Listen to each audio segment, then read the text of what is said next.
السلام عليكم ورحمة الله وبركاته. إن الحمد لله نعمده ونستعينه ونستغفره ونعوذ بالله من شرور أنفسنا ومن سيئات أعمالنا. من يهده الله فلا مضل له ومن يضلل فلا هادي له. وأشهد أن لا إله إلا الله وحده لا شريك له وأشهد أن محمدا عبده ورسوله أما بعد. கண்ணியத்திற்குரிய அல்லாஹ்வின் நல்லடியார்களே, அந்த ஏக இறைவனின் சாந்தியும் சமாதானமும் அந்த வற்றாத கருணையும் நம்மவர் அனைவர் மீதும் என்றென்றும் நின்று நிலவட்டுமாக என்று பிரார்த்தித்தவனாக எனது இந்த உரையை ஆரம்பம் செய்கின்றேன். அன்பார்ந்த தாய்மார்களே, சகோதர சகோதரிகளே, இந்த உலகத்துல பார்த்தோம் சொன்னா எந்த காரியத்தை எடுத்தாலும் அதில் உறுதியோடு அந்த காரியத்தை எதிர்கொள்ளும் போது தொடக்கத்தில் பல சோதனைகளுக்கு மத்தியில இறுதியாக அவர் உறுதியோடு எதிர்கொள்ளும்போது வெற்றியை பெறக்கூடியவராக அந்த மனிதர் இருப்பார். ஒரு ஓட்டப்பந்தயமாக இருக்கட்டும், மற்ற போட்டிகளாக இருக்கட்டும், தொடக்கத்தில் அவர் தோல்வியை தழுவுவார். மீண்டும் மீண்டும் முயற்சி பண்ணும் பொழுது அதில் இறுதியை வெற்றியை பெறக்கூடியவராக இருப்பார். அப்படித்தான் இந்த ஈமானுடைய உறுதி என்பது தொடக்கத்துல நமக்கு ஒரு பாரமாக சைத்தான் காட்டுவான். அந்த பாரமாக காட்டக்கூடிய சைத்தானை வெற்றி கொள்ளக்கூடியவர்களாக நாம் இருக்கணும்.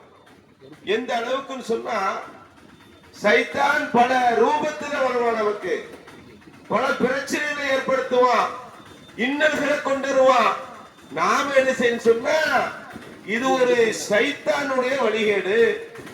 இந்த சைத்தானுடைய வழிகேட்டிலிருந்து அல்லாஹ்விடத்துல பாதுகாப்பை பெற வேண்டும் என்று பிரார்த்தித்து அதிலிருந்து விலகக்கூடியவர்களாக இருக்கணும்.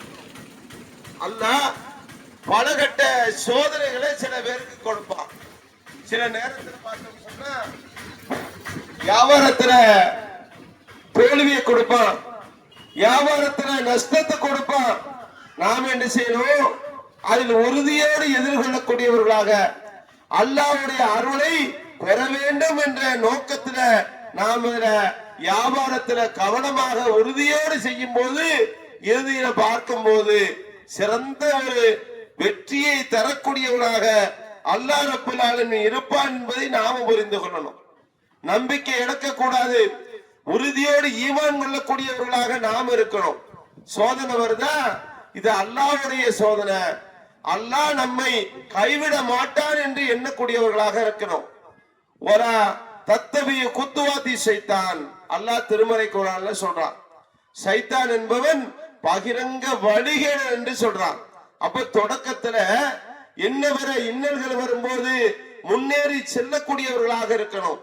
நாம தொழுகையாக இருந்தாலும் சரி, இன்னவர வணக்க வழிபாடுகளாக இருந்தாலும் சரி, அதை அல்லாஹ்வுடைய திருப்தியை எதிர்பார்த்து அந்த வணக்கங்களை செய்யும் பொழுது அதில் நமக்கு அல்லாஹ் சிறந்த கூலியை தருகிறான் என்பதை நாம புரிந்து கொள்ளணும்.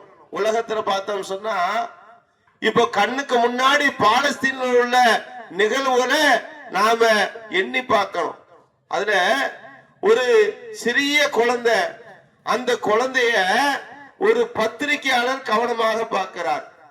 அந்த குழந்தையுடைய நிலையை உணர்ந்து போறாரு. குழந்தை இடத்துல கேட்கிறாரு, இந்த சோதனை சங்கடத்துக்கு மத்தியில நீ ஏமா இந்த கஷ்டப்படணும்? அந்த பத்திரிகையாளர் பெண்மணியாக இருக்கிறவங்க என்ன சொல்றாங்கன்னு சொன்னா, நீங்க என்னோட வந்துடலாம, நீங்க என்னோட வாங்க, உங்களுக்கு தேவையான அனைத்தையும் நான் செய்து தரேன்னு சொல்றார். யார் சொல்றா? அந்த பத்திரிகையாளர் சொல்றார். அந்த வறுமையில சங்கடத்துல சாப்பாடுக்கு கூட வழி இல்லாத நிலையில அந்த பாலஸ்தீன பிஞ்சு குழந்தையுடைய வார்த்தை என்ன இருந்துச்சு தெரியுமா? அந்த குழந்தை சொல்லுது, நாங்கள் கஷ்டப்படுகிறோம், சாப்பாட்டுக்கு வழியில தான், தங்குவதற்கு இடமில்லதான், பல துன்பங்களுக்கு மத்தியில உயிர் எந்த நிலையில கூட போகலாம் என்று எதிர்பார்த்தவர்களாக எங்களுடைய வாழ்க்கையை கழிக்கிறோம். உண்மைதான். ஆனா எங்களுக்கு ஷஹீது அந்தஸ்து இருக்குன்னு சொல்லுது. அந்த குழந்தை சொல்லுது, நாங்க இங்க வாழும் பொழுது ஷஹீது அந்தஸ்தை பெறக்கூடியவர்களாக நாங்க இருக்கிறோம் சொல்லுதுன்னு சொன்னா, எத்தனை பெரிய துன்பங்களை சகித்துக் கொள்ளுது, எத்தனை பெரிய இந்த பிரச்சனைகளுக்கு மத்தியில் தன்னுடைய வாழ்க்கையை அமைத்துக் கொள்ளுது. ஆனா உறுதியான ஈமானோடு என்ன சொல்லுது, ஷஹீது அந்தஸ்து எங்களுக்கு கிடைக்கும்னு சொல்லுதுன்னு சொன்னா, இந்த உலகத்துல ஒரு மனிதன் இரண்டு விஷயத்தில் பேராசைக்காரனாக இருக்கிறான். அல்லாஹ்வுடைய தூதர் அவர்கள் சொல்றாங்க, ஒண்ணு, அந்த மனிதன் நீண்ட காலம் வாழ வேண்டும். இந்த உலகத்துல நான் நீண்ட வருஷம் வாழணும்னு ஆசைப்படாத யாராவது இருக்கிறோமா? சின்ன ஒரு காய்ச்சல் வந்தாலும் சரி, ஒரு சுகர் பிரச்சனை வந்தாலும் சரி, உடனடியாக என்ன நினைக்கிறோம், மௌத்து வந்துடக்கூடாது, நமக்கு உயிர் ஆபத்து வந்துடும், உடனடியாக டாக்டர்களை அணுகி நாம என்ன செய்யறோம், ட்ரீட்மெண்ட் எடுக்கிறதுக்கு தயாராகிறோம்.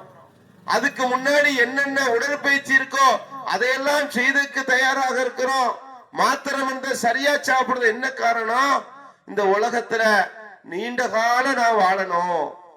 இது மட்டுமில்லாம இரண்டாவது ஆசை என்ன தெரியுமா, இந்த உலகத்துல அதிக செல்வத்தை சேர்க்க வேண்டும் என்று ஆசைப்படுகிறான். அல்லாஹ்வுடைய தூதர் அவர்கள் சொல்றாங்க, இந்த இரண்டு விஷயத்தையும் நீங்க கவனமாக எதிர்கொள்ளக்கூடியவர்களாக இருக்கணும். இந்த உலகத்துல அல்லாஹ் நாடும் போது அல்லாஹ்வுடைய அழைப்பை ஏற்கக்கூடியவர்களாக நாம் இருக்கணும். இந்த உலகத்தான் என்று எண்ணினோம் சொன்னா மறுமை என்பது பெரும் கேள்விக்குறியாகிவிடும் என்பதை நாம் புரிந்து கொள்ளணும்.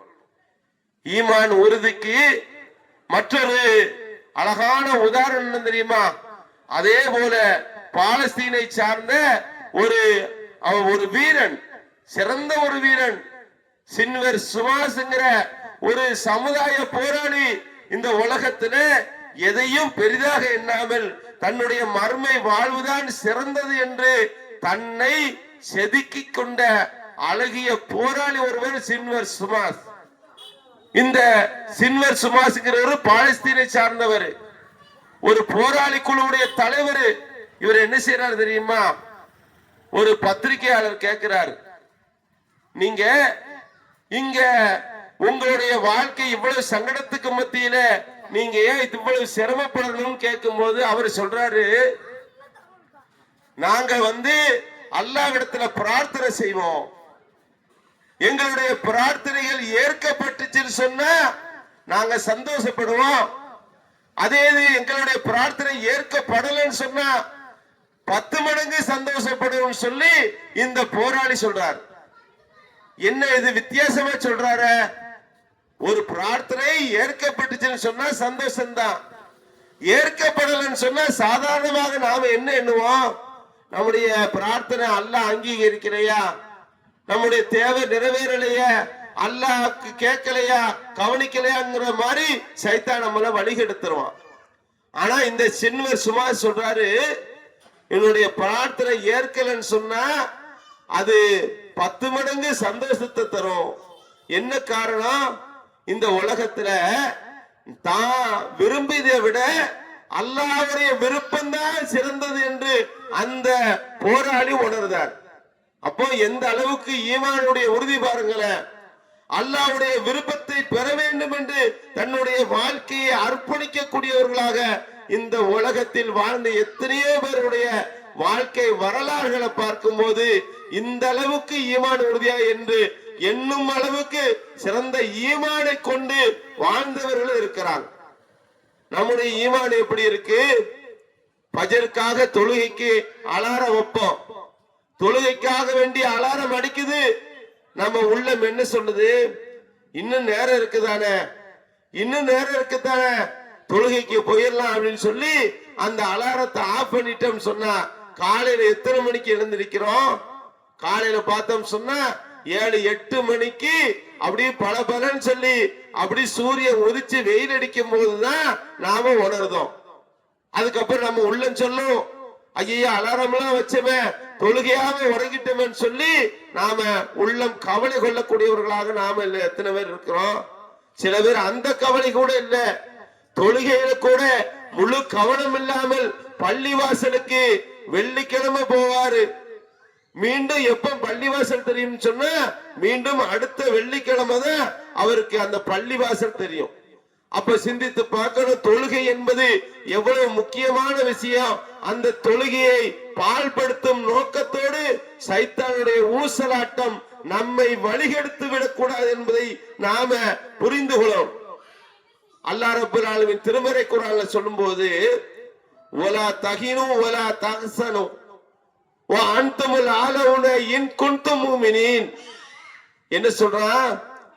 கவலைப்படாதீர்கள், மனம் தளர்ந்து விடாதீர்கள், இறை நம்பிக்கையாளராக இருந்தால் நீங்கள் தான் மேலோங்குவீர்கள் என்று அல்லாஹ் சொல்றான். அப்ப இந்த உலகத்துல நமக்கு பலகட்ட சோதனைகள் வரும்போது ஈமான் உறுதியோடு நாம எதை எதிர்கொள்ளக்கூடியவர்களாக இருக்கணும்? அல்லாஹ்வுடைய திருப்தியை எதிர்பார்த்து அல்லாஹ்விடத்துல முழுமையான நம்பிக்கையை வைக்கும் பொழுது அல்லாஹ் என்ன சொல்றான்? நீங்கள் தான் மேலோங்குவீர்கள் என்று சொல்றான். அப்படி மேலோங்கக்கூடியவர்களாக நாம் இருக்கிறோம் என்பதை நாம புரிந்து கொள்ளணும். எதன் அடிப்படையில? உண்மையான இறை நம்பிக்கையின் அடிப்படையில, இறை அச்சத்தின் அடிப்படையில. உறுதியான நம்பிக்கை என்பது மறுமையில் வெற்றியை தீர்மானிக்க கூடியது என்பதை நாம் புரிந்து இந்த உலகத்தில் வாழக்கூடியவர்களாக இருக்கிறோம். அதிகமான மக்கள் என்ன நினைக்கிறோம்? வியாபாரம் பார்க்கிறோம், அந்த வியாபாரத்தில் மூழ்கி கிடக்கக்கூடியவர்களாக இருக்கிறோம். அந்த வியாபாரத்தில் மூழ்கி உலக சந்தோஷத்தில் திளைத்து நம்மளை சைத்தான் வழிகெடுக்கிறான் என்பதை நாம புரிந்து கொள்ளணும். அல்லாஹ் நம்ம இடத்துல மறுமையில கேள்வி கேட்பான், உலகத்துல உனக்கு எத்தனை வாய்ப்புகளை தந்த, உன்னுடைய பாவத்திற்கு பரிகாரமாக பாவ மன்னிப்பு கேட்டியா என்று கேட்கும் போது நாம சொல்லுவோம், உலகத்துல ஏராளமான சொத்துக்களை சேர்த்த, அதுல நான் என்னுடைய கவனத்தை சிதற விட்டேன்னு சொல்லி தன்னைத்தானே தன்னைத்தானே வருத்தம் கொள்ளக்கூடியவனாக இந்த அடியான் இருப்பான். சிந்தித்து பார்க்கணும். உலகத்துல நம்முடைய வாழ்க்கை என்பது மறுமையுடைய வெற்றியை இலக்காக கொண்டு வாழக்கூடியவர்களாக நாம் இருக்கணும். மறுமைக்கான பாதை என்னது?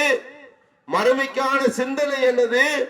இறை அச்சம், உறுதியான நம்பிக்கை, தளர்ந்து விடாத உள்ளத்தை கொண்டவர்களாக இந்த உலகத்தினுடைய வாழ்க்கையை கழிக்கக்கூடியவர்களாக நாம் இருக்கிறோம். அல்லாஹ்வுடைய தூதர் அவர்கள் சொல்றாங்க, ஒரு மூமினுடைய பண்பு எதுவென்று சொல்லும் போது ஒரு மனிதன் என்ன செய்யணும்? அல்லாஹ்வுடைய வேதத்தை முழுமையாக நம்பக்கூடியவர்களாக இருக்கணும். அல்லாஹ்வின் மீது முழுமையான நம்பிக்கை வைக்கக்கூடியவர்களாக இருக்கணும். அல்லாஹ்வுடைய தூதரை ஏற்றுக்கொள்ளக்கூடியவர்களாக இருக்கணும். அதுபோல அல்லாஹ்வுடைய வானவர்கள் நம்மை கண்காணித்துக் கொண்டே இருக்கிறார்கள் என்பதாக யார் நம்புகின்றார்களோ, இறுதியாக இந்த உலகம் ஒரு நாள் அழிக்கப்படும். இந்த உலகம் அழிக்கப்பட்ட பிறகு இந்த உலகத்தில் உள்ள அனைவரும் மரணிப்பார்கள். கடந்த காலத்தில் மரணித்தவர்கள், வாழ்ந்த காலத்தில் மரணித்தவர்கள் அனைவரும் எழுப்பப்படுவார்கள். அந்த எழுப்பப்பட்டு இறுதி நாள் விசாரணை நாள் ஒன்று இருக்குது. அதுதான் கியாமத்துடைய நாளை யாரெல்லாம் நம்புகிறார்களோ இவர்கள் தான் மோமின் என்று அல்லாஹ்வுடைய தூதர் அவர்கள் சொல்றாங்க. அப்போ நம்மள கண்காணிக்கக்கூடிய மாணவர்கள் நம்முடைய அருகாமையிலே இருக்கிறாங்களே, வலது தோளிலும் இடது தோளிலும் அவர்கள் அமர்ந்து கொண்டு நம்முடைய அமல்கள் என்னென்ன என்று பதிவு செய்யக்கூடியவர்களாக இருக்கின்றார்களே, நாம சிந்தித்து பார்க்கணும். இன்றைய தினம் நான் யாருக்கும் மோசடி செய்யல. இன்றைய தினம் நான் எல்லா இபாதத்துக்களையும் என்னுடைய வணக்க வழிபாடுகள் எல்லாம் சிறந்த முறையில் அமைத்துக் கொண்டேன்னு நான் எண்ணக்கூடியவர்களாக நாம் இருக்கின்றோமா? உண்மையிலேயே இன்றைய தினம் நான் எல்லா தொழுகையும் தொழுதுட்டேன், கடந்த வாரம் முழுவதும் நம்மகிட்ட அனைத்து தொழுகையும் தொழுது, நான் யாரிடத்திலும் மோசடி செய்யல, கடன் வாங்கிட்டு ஏமாத்தல, திருடல, பித்தலாட்டம் பண்ணல, யாரையும் அவதூறு சொல்லல, பொய் பேசல, புறம் பேசலன்னு சொல்லி நாம இருக்கின்றோமா? நாம சிந்தித்து பார்க்கணும். இந்த மாதிரி எந்த விதமான காரியத்தையும் நான் செய்யலன்னு சொன்னா உண்மையிலே அல்லாஹ்வுடைய பேர் அருளை பெற்றவர்கள் நாம. இன்றைய தினம் எந்த ஒரு சின்ன தவறு கூட செய்யல, நான் ஈமான் உறுதியோடு அல்லாஹ்வை எண்ணி வாழக்கூடியவனாக நான் இருந்தேன் என்று நாம சொல்லும் அளவுக்கு இருந்தோம் சொன்னா நாம சிறந்தவங்க. நாம இறையச்சத்தின் பக்கம் வாழக்கூடியவர்களாக இருந்தோம் என்று நாம எண்ணிக்கொள்ளலாம். உண்மையிலே அப்படி இருந்தோமா? சிந்தித்து பார்க்கணும். அல்லாஹ்வுடைய திருப்தியை எதிர்பார்த்து இம்மையை கழிக்கக்கூடியவர்களாக நாம் இருக்கின்றோமா? அன்பார்ந்த சகோதர சகோதரிகளே, அல்லாஹ் ரப்பல் ஆலமீன் சொல்லி காட்டுகின்றான், யா அய்யுஹல்லதீன ஆமனூ, ஈமான் கொண்டவர்களே, இத்தகுல்லாஹ் ஹக்க துகாத்திஹி வலா தமுத்துன்ன இல்லா வ அன்தும் முஸ்லிமூன். ஈமான் கொண்டவர்களே, உங்களுடைய இறைவனை அஞ்சுகின்ற விதத்தில் அஞ்சிக் கொள்ளுங்கள். அல்லாஹ் ரப்பல் ஆலமீன் திருமறை குர்ஆன்ல சொல்லி காட்டுகின்றார், யா அய்யுஹல்லதீன ஆமனூ இத்தகுல்லாஹ் ஹக்க துகாத்திஹி வலா தமுத்துன்ன இல்லா வ அன்தும் முஸ்லிமூன். ஈமான் கொண்டவர்களே, உங்களுடைய இறைவனை அஞ்சுகின்ற விதத்தில் அஞ்சிக் கொள்ளுங்கள், ஒரு மூமினாக அன்றி மரணித்து விடாதீர்கள் என்று அல்லாஹ் ரத்தின சுருக்கமாக ஒரு மனிதனுக்கு அழகான ஒரு உபதேசத்தை சொல்லி காட்டுகின்றான். ஒரு காலம் என்ன செஞ்சிடாத, மூமினாக அன்றி மரணித்து விடாதீர்கள் என்று அல்லாஹ் ரப்பல் ஆலமீன் சொல்றான். அப்ப சிந்தித்து பார்க்கணும், நம்மள அதிகமானவர் என்ன நினைக்கிறோம்? இந்த உலகத்துல எதனாலும் கேட்பதற்கு இனிப்பாக இருக்கும், எந்த செய்தியினாலும் அழகா கேட்பாரு. ஆனா மரணத்தை பத்தி சொல்லும் போது வெறுப்பாக இருப்பார். ஒரு காலமும் நாம அப்படி இருந்து விடக்கூடாது. ஏனென்று சொன்னா மரண சிந்தனை என்பது ஒரு மனிதனை பக்குவப்படுத்தும் என்று அல்லாஹ்வுடைய தூதர் அவர்கள் சொல்றாங்க. உண்மையிலே நம்ம வட்டாரத்துல யாராவது மரணிச்சிட்டாங்கன்னு வைங்களேன், நம்முடைய சொந்த பந்தத்துல யாராவது மரணிச்சிட்டாங்கன்னு வைங்களேன், நாம என்ன செய்வோம்? அந்த ஜனாசா தொழுகையில போய் கலந்து கொள்ளுவோம். அந்த ஜனாசா தொழுகையில கலந்த உடனே உள்ள அப்படியே ஒரு மாற்றம் தரும், உள்ள அப்படியே ஒரு உறுத்தலாக இருக்கும். மரணம் இன்னைக்கு அவருக்கு, நாளைக்கு நமக்காக கூட இருக்கலாமே. உண்மையிலேயே மரணிச்சிட்டம் சொன்ன அல்லாஹ்விடத்துல நாம எப்படி எழுப்பப்படுவோம்? நாம் எந்த நிலையிலே மரணிக்கின்றோமோ அதே நிலையில்தான் அல்லாஹ்வின் புறத்து எழுப்பப்படுவோம் என்பதை நாம புரிந்து கொள்ளணும். மௌத்தை பத்தி சொல்லும் போது நம்மள சில பேர் சொல்லுவாங்க, என்னப்பா மௌத்தை பத்தி பேசுறீங்க, மௌத்தை பத்தி பேசுறதுக்கு இதான் நேரம், மௌத்தை பத்தி பேசாதப்பா, நல்ல வார்த்தை பேசுன்னு சொல்லுவாங்க. ஆனா மௌத்து சிந்தனை என்பது ஒரு அருள் என்பதை நாம புரிந்து கொள்ளணும்.